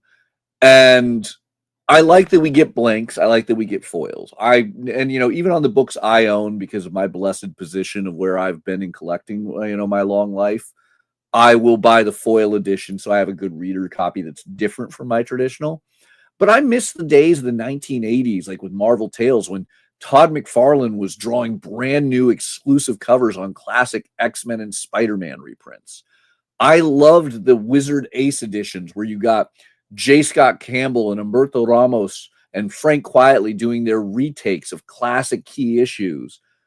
I love the reprint. I stand at the Fast and the Furious mentality of, look, it doesn't matter whether you cross the finish line by a mile or by 6 seconds of speed. It's, do you have the book to read is what matters to me. But if we're going to not have the original, I'd rather have something in variation. And I think it's really cool to see top modern cover artists do their takes on these classics that differentiate the thing I personally already have from the reprint of it, as well as just, it makes it fun. It might draw new readers in. If you had J. Scott Campbell or if you had Frank Cho redrawing this cover, a new fan who likes J. Scott Campbell or Frank Cho might pick up a Detective Comics 359 they've never even thought to care about. And then for somebody like you who just wants to read that first appearance of Batgirl because maybe you don't have it, you can still read that same interior story as it was done by Carmine Infantino and Gardner Fox. Super fair points, man. Super fair. But maybe this could be the hill I'm dying on alone. I would love to hear people's thoughts in the comments. I would love to hear, reach out to me on social media. Tell me if I'm insane.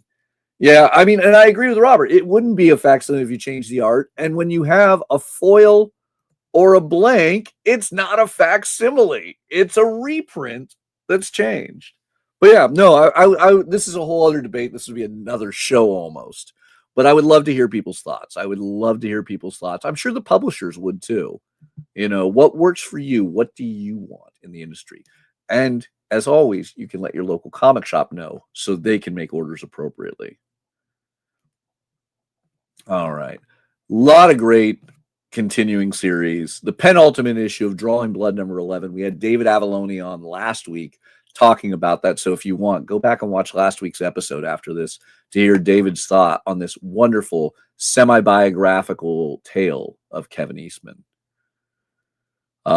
We have a lot of wonderful horror anthologies as Catacomb of Torment hits its 12th and arguably final, maybe not, issue. We have a wonderful team of creators with Jay Holtham, David Lapham, Maria Lapham, his wonderful wife and co-writer, and Alex Segura giving us some awesome horror stories. We have a new tale from bass guitarist of the band. Oh my God, that just My Chemical Romance. Mikey Way. Mikey Way is writing a new graphic novel with Sean Simon about a very interesting take. Electric Century tells the story of a somewhat washed up actor who gets drunk and drives through a building. And thankfully, as actors often avoid, their jail time, finds a way of finding another means to deal with his problems.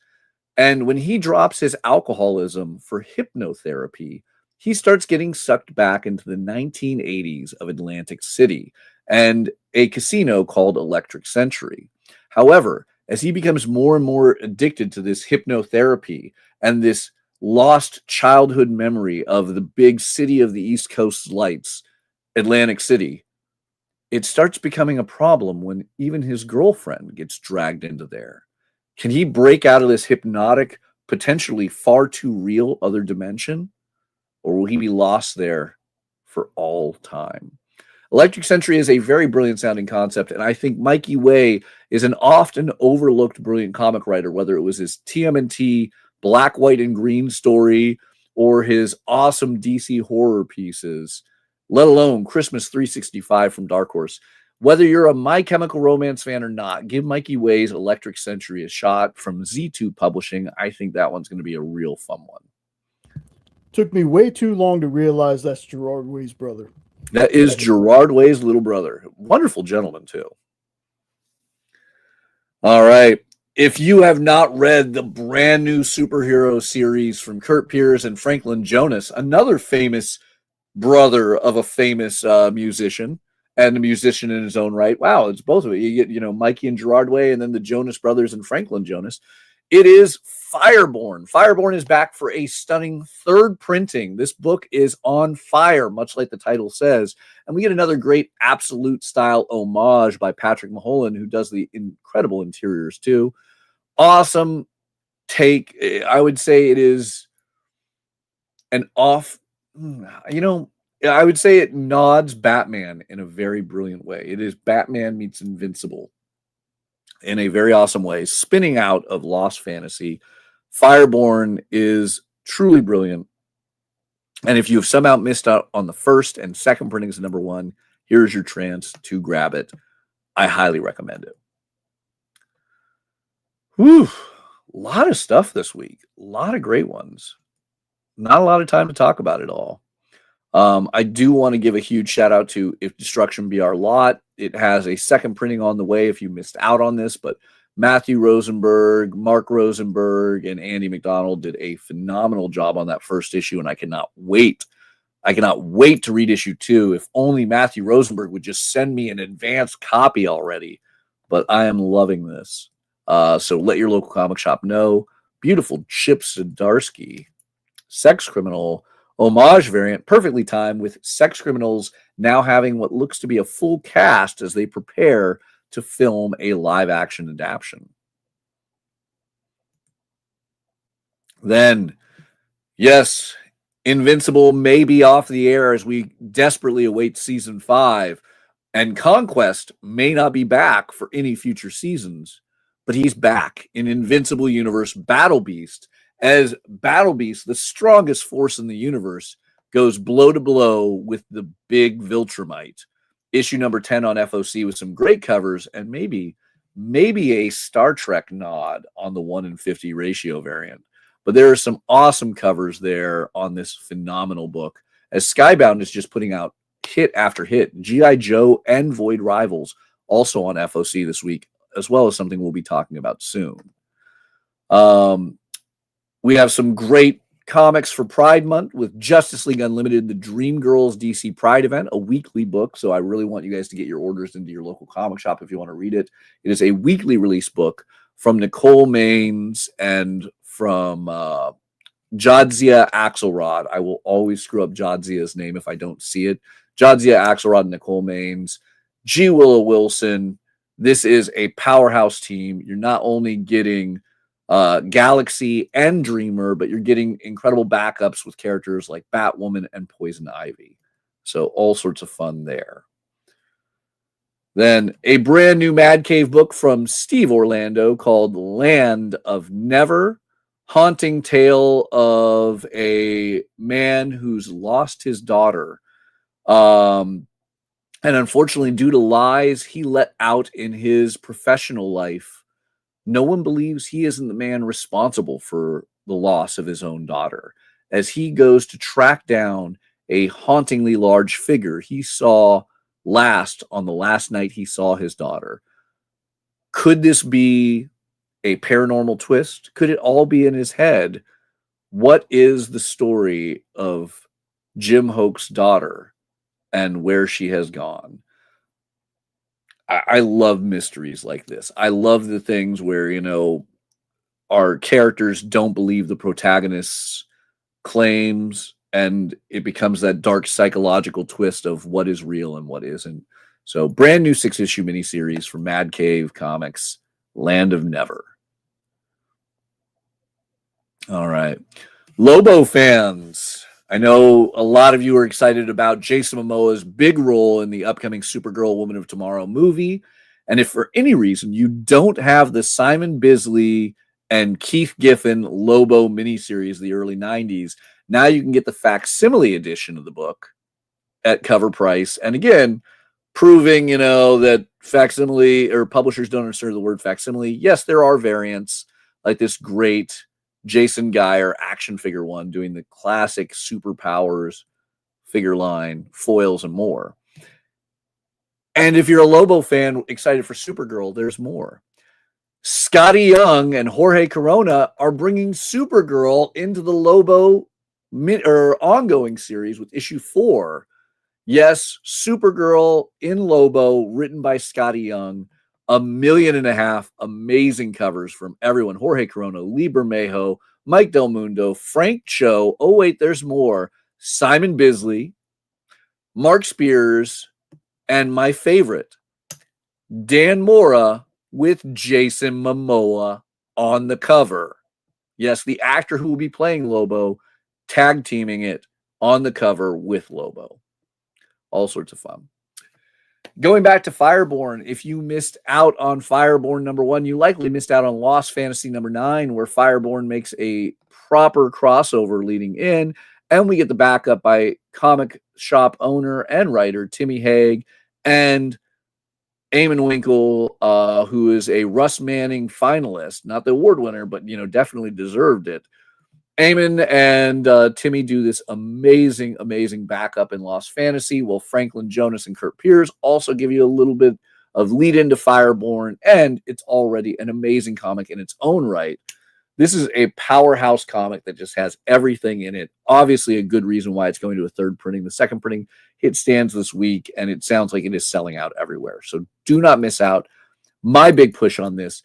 Beautiful new cover by Eamon Winkle. I adore this cover because, look, does it get better than fighting Nazi dinosaurs? I think not. Whew. I'm just rushing through this.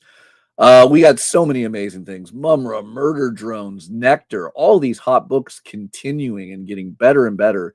Some of the top covers in the industry.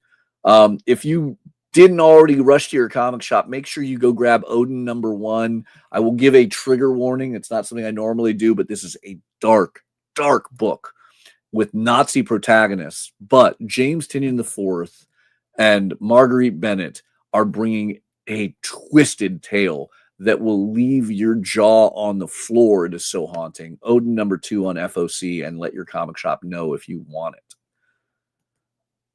Whew. A lot of great books. Phantom getting a new one-shot with Ray Fox and Lion Yoshi. Anytime we get more of the Ghost That Walks, I'm in. Redcoat is going to have a big one, but we'll talk about that in our top 10. We have so many books. But one I got to stop everything and talk about is the Powerhouse Creative Team on Super Creep Show issue number 4. It's the penultimate issue of this horror anthology miniseries as we get superhero twists and horror twists together. Sam Humphries, Jackson Lansing, Colin Kelly, Matteo Loli, Sean Isaac. This is unbelievable. This is just absolutely amazing. Order this book. Even if you don't have the first 3 issues, order this standalone horror issue with superhero twists. It is going to be big. Whew. Don't forget, take a look at Lunar Distribution. Look at all of these amazing books that are on FOC this week. But I have to emphasize a big one. Terminal. I know I'm not alone in being excited for this. I believe even Jay is hyped on this book. So excited. I saw some preview pages in one of the books I was reading, and it was, I don't know if it's just me, but the look of it just feels almost like 90s Image. It absolutely does, and it deservedly does, with the incredible creators on there. Andy Kubert, Adam Arthur Adams and David Finch all take turns doing interiors throughout this series. This is going to be one to keep your eye on, folks. I mean, Kirkman, y'all. That's all I got to say. Everything Robert Kirkman does, in my opinion, should be on TV somewhere, and every one of his books should be like 1 billion issues. The Skinbreaker comic he just did, my goodness, I love that so much. I'm so excited for this one. Absolutely. And then you throw in the fact that it's being co-written with the legendary Joe Casey, one of the Man of Action guys, the man behind Ben 10, and so many other things. Robert Kirkman, Joe Casey together with some of the greatest artists, Andy Kubert, Arthur Adams, and David Finch. This feels like adult invincible version of 90s X-Men. Leave it at that. There's a bunch of great covers. This is the big one from Skybound this week, in a week where Skybound is dropping G.I. Joe, Void Rivals, and Invincible Battle Beast. So many awesome covers. One of the big ones we'll talk about in a moment. But, Thundar. I'm going to talk about $1 Trillion Kid in a moment as well. One last one I got to do before we cut to our top 10 is Joshua Williamson is back with Universal Monsters on Blood of the Wolfman. New Wolfman story with Leo Max and Pip Martin on art. Wolfman. You can't go wrong. Classic Universal monster done for a modern take. Absolutely amazing. Vampirella continuing at number 3. I have to take a second to just talk about it because last night we didn't have the variant yet for K-pop Demon Hunters homage. I was so excited, or K-pop homage. I was so excited we're gonna have some kind of K-pop Demon Hunter thing. And look, this is a beautiful cover by Lyrics Lee, but it makes me wonder if anyone over at Dynamite knows what K-pop is, because this really comes off to me as just like 1980s. Like if they said it was a Barbarella homage or maybe a 1960s British influence, I'd have believed it a bit more. I'm probably going to end up buying this cover, but I just don't see the K-pop in this. Maybe some of you guys do. Like, Jay, K-pop? I'm telling you, I really get a Jim and the Holograms feel with this cover. I need to ask Nick if he's got Golden in his playlist, though. Absolutely. But yeah, I don't know. Let me know in the comments. Is this K-pop? Am I missing it? Am I the one there? Hey, look at that. I like it. Jim and the Holograms. Yeah, Danny, genius. Yeah. In the same, we got a absolute homage. And look, I see it now. It's definitely Hayden Sherman's absolute Wonder Woman. But I was expecting, and this is that reminder why you got to pay attention to FOC. There was not a cover the other day. I was expecting an absolute Batman homage. Absolute Wonder Woman is my favorite of the Absolute series, so I'm going to go for it. I'm going to buy multiple Vampirella covers, again, as I do every issue. But always that emphasis, make sure you take a look at Lunar Distribution. You look at all these wonderful covers on FOC so you can let the stores know what you want. A lot of big covers for Void Rivals, second wiki graphic novel, but we're talking too much. We got to get to the top 10. So, Jay, would you mind taking it away to the top 10? All right, first up, our honorable mention is a manga, but not just any manga. It's Domo. Domo-kun, the classic mascot of Japan's NHK TV, gets a brand new manga, and he gets the official seal of approval of Suneo Goda, the creator of Domo. I am so excited for these fun ones. If you're not familiar with Domo, hop on YouTube later and watch some of the cute things of this goofy little monster, and you will want to buy this manga. This will be a great for all ages piece. So had to get the honorable mention.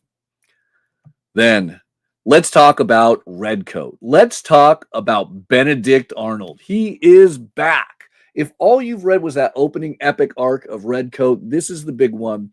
And can Simon Pure deal with the return of this haunting figure?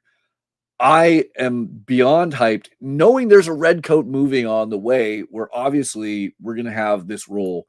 This is going to be a big one. If for any reason you've lapsed on Redcoat, this is the book to get you back on this. I don't know why anyone would lapse. This is one of the greatest comics currently hitting stands. So in spot number 10, Redcoat 18. What do you got, Jay? Much like the Absolute Universe, where I'm only caught up on Superman, Redcoat is the one that I read for Ghost Machine. This book is fantastic. Not taking away anything from any of the other titles, but Redcoat is one of my favorites. Absolutely. All right, number 9. It's a Mischief of Magpies. I'm excited to see the new world that Cy Spurrier creates, but I'm even more excited after seeing a Daniel Warren Johnson cover on it. That looks phenomenal. So look at that. I mean, look, anglerfishes give me nightmares as is. At that size and scale, woof. Then in spot 8, a much more lovable sea creature, Jeff the Land Shark, gets a beautiful dress-up moment thanks to Rian Gonzalez. Rian's been doing a great job with these covers at DC on Green Lantern Corps. I am so happy that she's brought it over to Marvel. And look, who doesn't want to dress Jeff up like everything from Spider-Man to Wolverine? You even get a Miles Morales option in there. So I love it. No notes, perfection. Super Creep Show number 4. Again, Jackson Lansing, Colin Kelly, Sam Humphreys, just 3 brilliant writers I love and adore. And then Pi Par does this wonderful Days of Future Past homage. It's great. Like, I can't say that I normally can go through a top 10 with no notes, but no notes. Spot number 6, Killer Influences. I think this is going to be a very interesting new series from IDW. I have nothing but high expectations for Joey with his writing on this. And David Baldion's cover, that haunting angle that puts us on the ground. Just, I'm in. I want to know this mystery. Number 5, Jason Momoa, doing the Surf's Up with his own character, Lobo. Yes, Jason Momoa will be playing the last Zarnian in the Supergirl Woman of Tomorrow movie, and we get to see him next to the last Zarnian. Everything about this is great. I don't think there's a Dan Mora cover where we've had a celebrity interaction from Stephen Colbert to Jerry Seinfeld that hasn't been great. The incredible Weird Al Yankovic covers recently on Bizarro and Batman Superman World's Finest. Now Lobo number 4. This is just going to be awesome. I'm convinced Lobo just cosplays as Jason Momoa. It's pretty much, like those two are the same. So I didn't think there was a scenario where we could see them side by side. Dan Mora had to prove me wrong. Dan Mora. I'm in. All right, number 4. I wanted to take the moment to finally talk about this, and I had to do it in the top 10. It's the $1 Trillion Kid. This is Jeff Johns and Peter Tomasi's brand new all ages book, and it is amazing. It is very much in the vibe of Richie Rich, but so much better. So much better. I had the honor of reading the first issue, as this will also be the first appearance of some characters and introduce us to the new Unbelievables event, this 4-issue crossover that goes between the $1 Trillion Kid, Halo and Hornsby, and the Rockefellers. Now, you don't have to read Halo and Hornsby or Rockefellers to dive into this. This is an introduction, but it is a really awesome story of a kid with $1 trillion. And it makes me really wish that every billionaire out there, that Elon Musk and Jeff Bezos and all those other figures, were young kids that still had just that good sense of how to help the world, how to improve things, how to spend money in a fun way. This book, I'm not going to lie, going into it, I thought was going to be a bit too childish for me, but it is beyond wonderful. It is great whether you're a kid reading it or an adult reading it. It is fun. It is exciting. It is everything that Richie Rich wishes it could have been. So definitely great. And of course, Stefano Simone, who is the interior artist, did, in my opinion, the best cover. And that's saying something when you have people like Francis J. Manipool and, Ivan Reyes doing variants on it. But Stefano's cover, beautiful. And if you love that, you're going to love the interiors. This is a must-have book for all ages. All right. Number 3, Absolute Batman 21. It's Nick Dragotta introducing yet another new villain to the cover on the Absolute universe. Absolute Two-Face. It was really a tie between this and the Penguin cover, but I had to give it to Two-Face. But you know it. Absolute Batman always going to win. Spot number 2, Vampyrates. God, we talked with the creators for an hour. It's amazing. Vampires, pirates, Game of Thrones twists added into it. Do not sleep on this. Order Vampyrates. I I hate to say it, but I am telling you, go to your comic shop and order Vampyrates now. And yet, with that glow-in-the-dark Luca Pizzari cover, oh, Luca's art already amazing. Glow-in-the-dark, I'm in. How did that not get number one? Well, because number one is Terminal, which will obviously have Jay excited, but even more exciting is that this incredible Terminal cover is a blind bag. These are the same people who brought us the blind bags on Invincible Battle Beast, so you know they will be good. In these blind bags, you can get any one of the A through H covers, which means, yes, you can even get that potentially 1 in 1,000 cover. A 1 in 1,000 cover could be in there. Now, it won't be signed, it won't be graded, because if you got a 1 in 1,000 traditionally, it would come signed and graded. This is going to be an unsigned, which actually has the chance of making it rarer. But on top of that, here's the real twist. There will be 4 rare surprise comics or variants in there. Now, I say comics or variants. So some of them could just be alternate covers, but some of them could be something else entirely related to Terminal. So, obviously, with Invincible Battle Beast, we saw the reprint of Marvel Team Up 14. We saw a reprint of the first appearance of Battle Beast. And then we saw an early look at Battle Beast issue number 2. What could be in Terminal number 1? I don't know. But at a $5.99 blind bag, it is worth gambling. I am beyond excited to do this. It is really, really cool. It's $1 more for the blind bag. So, you got to pay for the bag and everything. But the blind bags on all the other Skybound ones were the things that have led to the blind bag craze. Robert Kirkman House knows how to do this right. This is the thing to order. Order a ton of it. It's going to be huge. Everyone's going to want it. Terminal. Blind bag. Jay, how many are you getting? 50? 500? Whatever my wife allows. Right answer. All right, guys. So with that, Jay, what do we have on the rest of this weekend with the EXP? So after a little bit of a break, 7 Eastern, 6 Central, we're going to have original art, but it's going to be hosted by Matt Kennedy of Pop Sequentialism. Not only is Matt going to be on the show, though, but Brian Polito is stopping by to talk about the Evil Ernie Omnibus Collection Kickstarter. Has 12 days left to go, and he's going to show off some art pieces. So that's going to be, tune in for that. That's going to be super fun. Then at 9 Eastern, 8 Central, you got Friday Night Live with Nancy McCann and the folks from Comics Unlimited. I love it. All right. So you got a fun-filled day on the EXP. I mean, I'm going to have to tune back in. I got to say hi to Brian Polito. I love that man. But don't forget, take the time. Check out prhcomics.com. Check out Lunar Distribution. Look at all the amazing comics, all the brilliant covers, all the unbelievable storylines. Get your order to your local comic shop as soon as possible. Let them know what you want so it's guaranteed waiting for you. We'll be back next Friday with more comics on FOC next Monday. But remember, get those orders in. The sooner, the better. You're not going to want to miss out on all those books, especially Vampyrates. Thank you guys for watching.